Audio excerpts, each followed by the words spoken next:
Hey, I'm Mike from Retro Boost, and we're going back into the world of retro gaming enhancement. Although not quite retro in the sense, I mean, it's old. We're talking about our friend, the Nintendo GameCube. So, I've talked about video enhancement devices on the channel before, like the RetroTINK devices, those line doublers, that are good for a multitude of consoles. Today, I've got a solution intended specifically for the GameCube itself, although for one kind of GameCube, and that's very important to keep in mind here.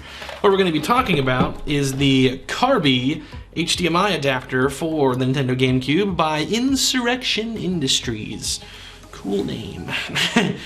This is a neat little HDMI adapter intended for certain types of Nintendo GameCube that have a digital AV port. That's the important thing to keep in mind. This is not going to work for a normal GameCube because they lack the port that this thing uses. That port was originally intended for component video cables. You can find them. They're cheap. They're only like $400 on eBay.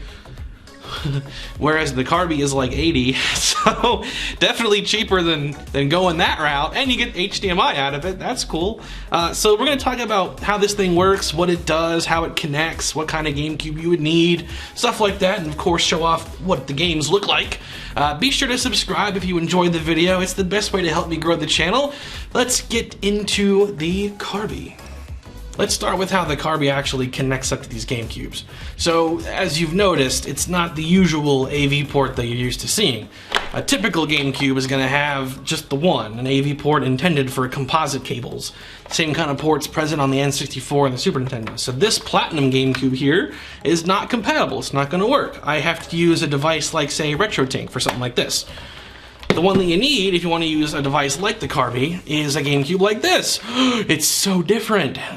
Taking the color aside, the model number of this GameCube is DOL-001, which means it has the digital AV out on the back of it. That is the port that the CARBY will connect to. Shazam. And now you can have HDMI out run to your screen. The other interesting thing to note is that the other port, the AV out, is actually still active, not for video, but for audio. So if you wanted to have video go one way and audio go the other, you could do that. Otherwise, everything can run out of the CARBY by itself. It's totally fine. So that's how it connects. As far as how it's controlled, you got a little remote. And yes, there is like a menu. You can customize a fair amount of settings on the CARBY. Stuff like color and contrasts, things like that you can mess around with. You can even create unique settings for every video mode that the CARBY can activate in. So if you wanted certain settings in 480i versus 480p, you can do that. As far as how the remote works, it is using IR. So IR needs to like see the device in question to control it. Depending on what surfaces are around it, it may reflect and still hit it, even if it doesn't have line of sight. One solution I would recommend is getting an IR repeater. That's what I did. So one piece goes out somewhere exposed where you can point the remote to, and then the back of it comes around to the behind of the GameCube, and that way I can point the remote and still control it even if the thing is totally obscured. Just a good tip there. But let's check out what the games will look like by default when we go through CARBY.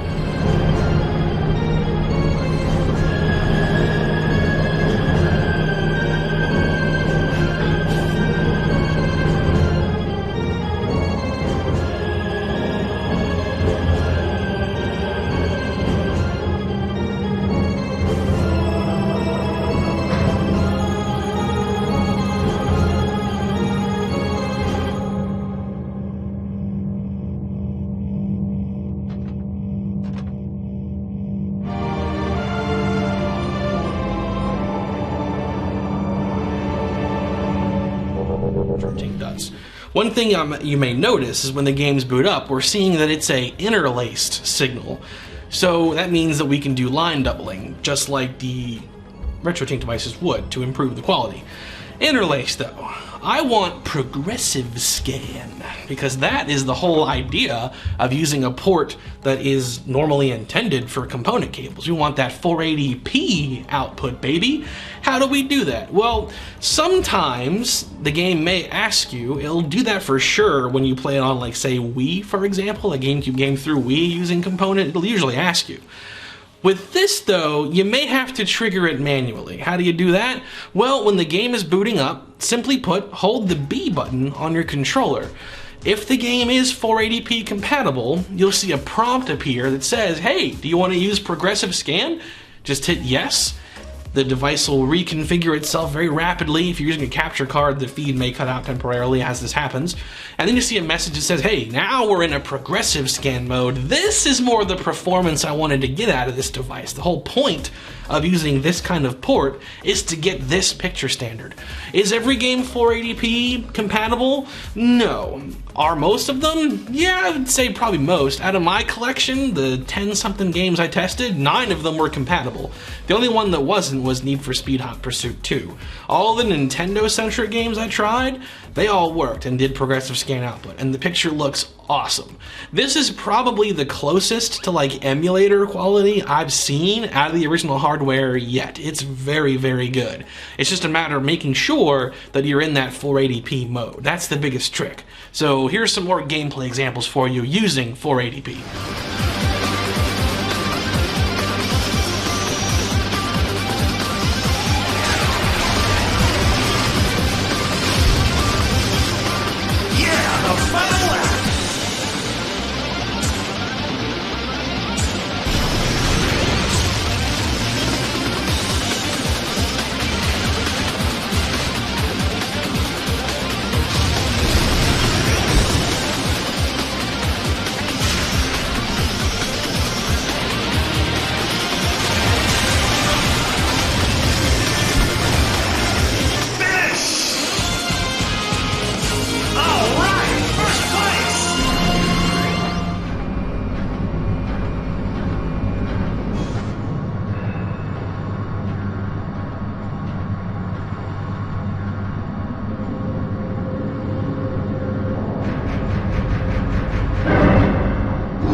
Evacuate immediately.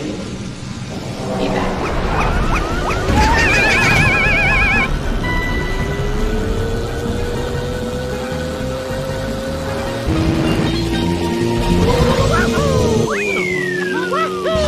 I'm the winner! Oh yeah, who's number one now? Me.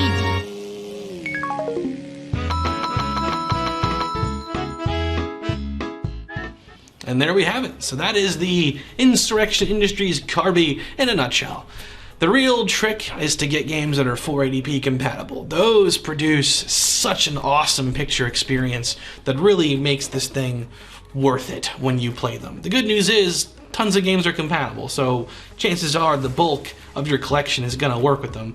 I tested probably, like I mentioned, like around 10-something games of my 30-something game collection for GameCube, and all but one gave me the prompt for adding progressive scan mode. So I would wager that most are compatible. Even if they aren't, it's still far better picture quality than just having this thing go directly into a TV or other kind of device, like a cheap converter, for example. It's far better than those. As far as comparing it to, say, RetroTINK goes, I would say that assuming the game is 480p progressive scan compatible, I would say that a device like the CARBY is superior to the RetroTINK 2X Pro.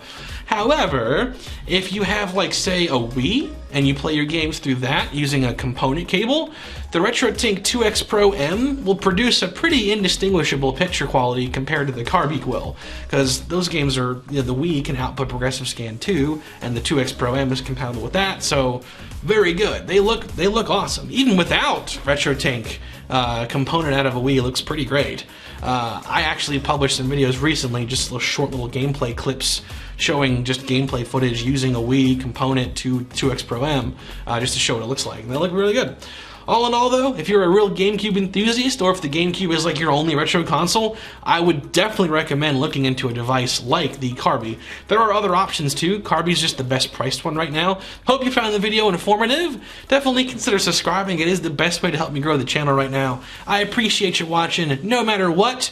Now, let's get to playing some GameCube games. I will see you guys next time.